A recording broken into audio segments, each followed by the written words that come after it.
Muy buenas noches, continuamos con el cierre de Wall Street y lo hacemos mirando hacia las claves de Wall Street del día de hoy, martes 20 de junio, donde vemos unos índices que corrigen, pero tampoco corrigen en mucha magnitud, ¿eh? Vemos una caída del S&P 500 ahora mismo, vamos a ver si podemos poner los gráficos, 0,41% de caída en el día de hoy, después de haber corregido también el viernes pasado tras esos vencimientos de OPEX. El Nasdaq Composite apenas cae un 0,16%, un poco menos, comportándose relativamente mejor el Nasdaq.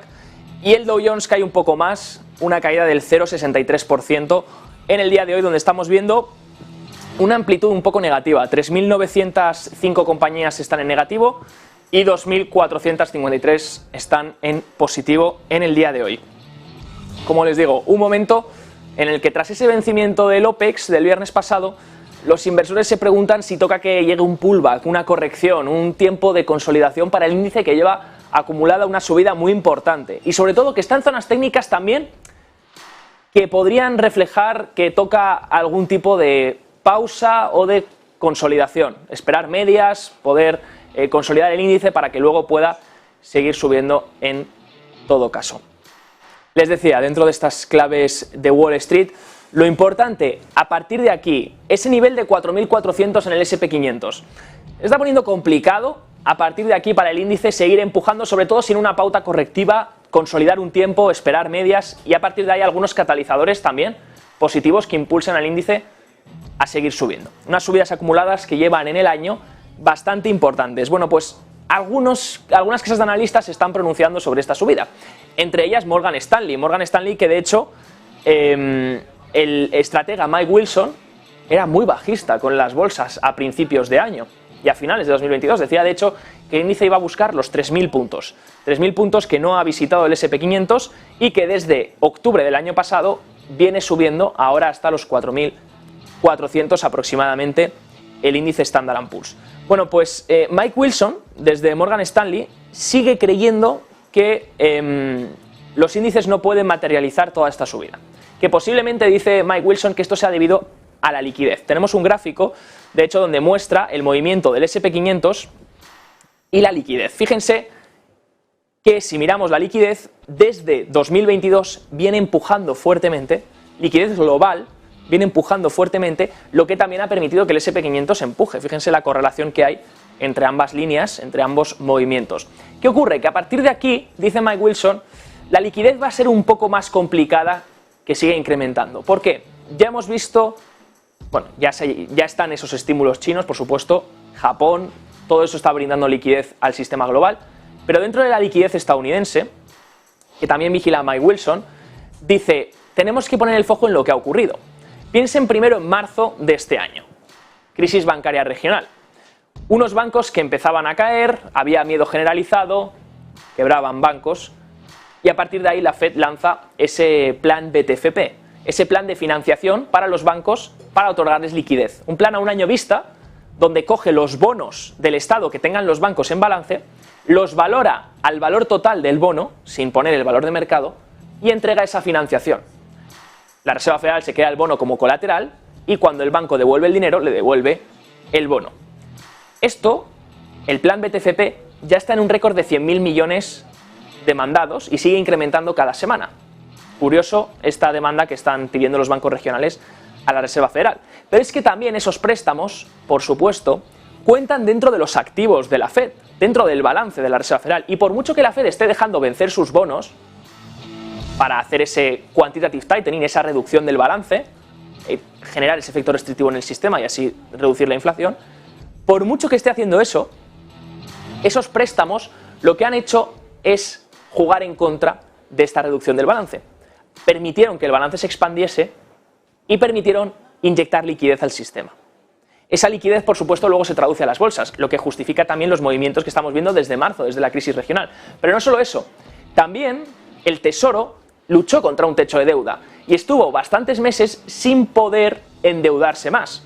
Eso hizo que el Tesoro estadounidense tuviese que utilizar su cuenta TGA, su cuenta de ahorros, para pagar sus facturas. Ese dinero se va drenando y es liquidez que también entra al sistema.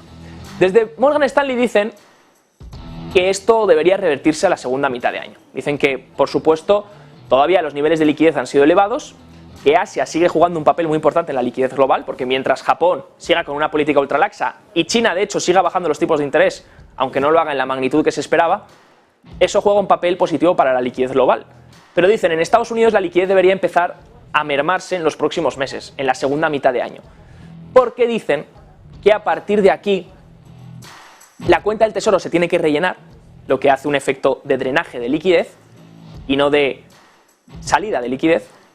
Y también la Fed debe continuar con ese QT, debe continuar con esa reducción del balance y poco a poco que los préstamos se vayan reduciendo si las cosas están tan bien como se dice. Eso dice Mike Wilson que podría ser una causa para dar menor liquidez en los próximos meses y que al índice le costase más mantener niveles superiores. También Mike Wilson admite que se han equivocado en su modelo de beneficios empresariales. Y dice, claro, nos ha preocupado no haber acertado y lo que hemos hecho ha sido revisar nuestros modelos para ver si eran erróneos. Y han decidido mantener aún así sus perspectivas sobre los beneficios. Dice Mike Wilson que los beneficios van a caer y que eso por supuesto lo lastrará a los índices. Sigue siendo la visión pesimista de Morgan Stanley, que por ahora no está acertando, que por ahora lleva muchos meses sin acertar y que veremos si esto en algún momento ocurre en el año 2023, año que hasta ahora, hasta mitad de año, 20 de junio, más de mitad de año, se ha comportado extremadamente bien y extremadamente mejor de lo que decían estos analistas. Desde Citigroup se unen a esta misma idea. Dicen que a partir de los 4.400 es complicado más subidas, veremos si no las hay. Y otra clave del día de hoy es lo que ha comentado Michael Barr desde la Reserva Federal, quien ha hablado y quien ha dicho que la banca, el sistema bancario está muy fuerte, pero que hay algunas preocupaciones. Es como decir que todo está bien, pero que también está mal. Es la frase del día de hoy de Michael Barr, que el sistema bancario, quien de hecho se está preocupando de la supervisión de la banca y también de la supervisión de la investigación de lo que ocurrió con Silicon Valley Bank y Signature Bank este año. Dice que eso sí, que la Fed enfrenta desafíos importantes a la hora de afrontar esta regulación bancaria en los próximos meses. Y por último, en las claves del día de hoy de Wall Street, lo que tenemos que, ya les contábamos antes, el dato de vivienda, un dato de vivienda extremadamente bueno, donde los constructores muestran que están arrancando otra vez con las construcciones y que por tanto, ¿dónde está la recesión?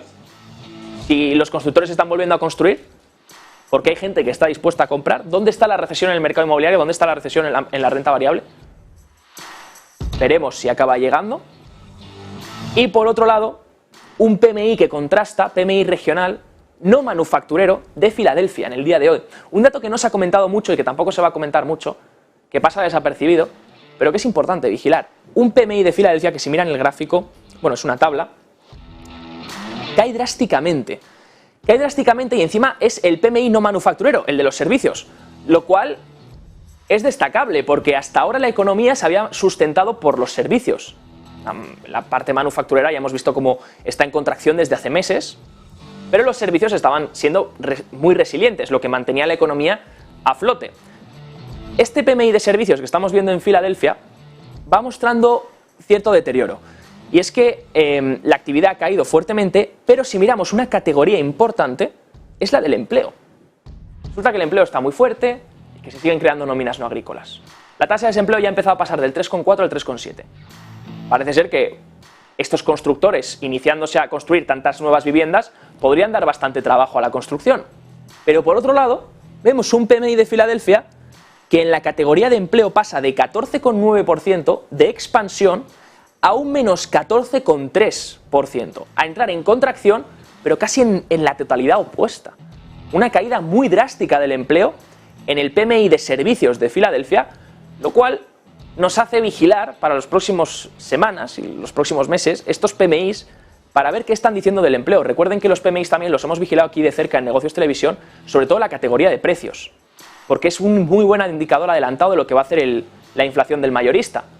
Y los precios en los PMIs manufactureros y de servicios veíamos que estaban colapsando y luego eso se ha traducido en la inflación mayorista. Veremos lo que pasa con el empleo. Un empleo que por ahora el PMI regional de Filadelfia ya está mostrando debilidad. obviamente solo es Filadelfia. Veremos si esto se traduce también en Chicago, en Nueva York y en otros PMIs como el de Richmond, y que luego se traduzca también al PMI general del ISM y del S&P Global.